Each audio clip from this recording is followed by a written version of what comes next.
Hello guys, welcome back to another video, and today I will be showing you what's inside this Branchline Trains Yardmaster Series 40-foot AAR boxcar. This is for the Atlantic coastline, obviously. And as you can see in the box, we have this cardboard thing just protecting the car. Here we have the actual car itself. Printing is very nice. Everything is legible. Here we have the boxcar ends, I think. Wheels, couplers, screws, and that's all that's in there.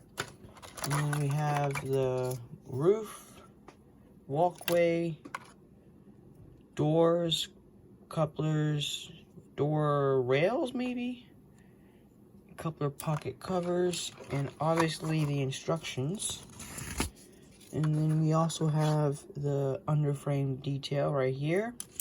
And then in this area, those are the weights, which are just 2 nuts.